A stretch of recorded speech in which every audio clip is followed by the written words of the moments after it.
Praise the lord. ఈరోజు ఎస్తేరు గ్రంథం 7వ అధ్యాయాన్ని చదువుకుందాం. చక్రవర్తి హామాను ఎస్తేరు రాణి దగ్గరికి విందుకు వచ్చారు. ఆ రెండో రోజున విందులో ద్రాక్షారసం త్రాగుతూ ఉన్నప్పుడు చక్రవర్తి, ఎస్తేరు రాణి, నీ విజ్ఞాపనం ఏమిటి? అది నీకు ఇస్తాను. నీ మనవి ఏమిటి?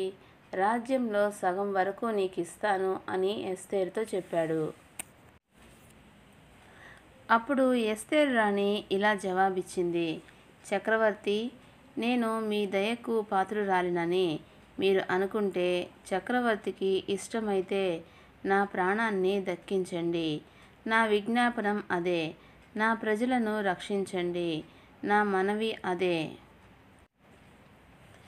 నేను, నా ప్రజలు సంహారానికి, హత్యకు, సమూల నాశనానికి అమ్ముడుపోయిన వాళ్ళము.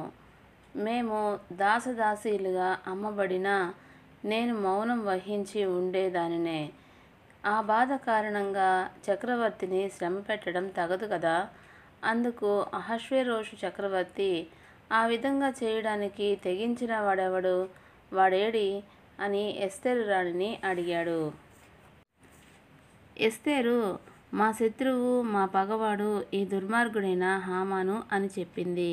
ఆ మాట విని హామానుకు చక్రవర్తి రాణి ఎదుట చాలా భయం వేసింది.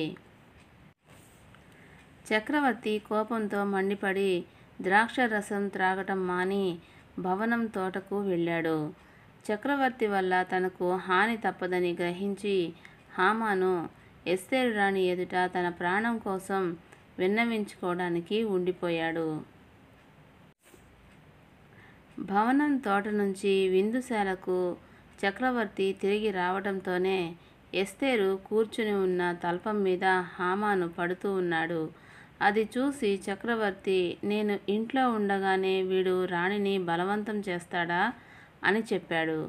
ఆ మాట చక్రవర్తి నోట రాగానే బంటులు హామాను ముఖాన్ని కప్పారు. చక్రవర్తికి సేవ చేసే నపుంసకులలో హర్బోనా అనేవాడు ఇలా అన్నాడు: చిత్తగించండి, హామాను ఇంటి దగ్గర 50 మూరల ఎత్తుగల ఉరికొయ్య ఉంది. చక్రవర్తి మేలు కోసం మాట్లాడిన మొర్దెకైని ఉరితీయడానికి దానిని హామాను చేయించాడు. చక్రవర్తి దాని మీద హామానును ఉరితీయండి అని ఆజ్ఞ జారీ చేశాడు.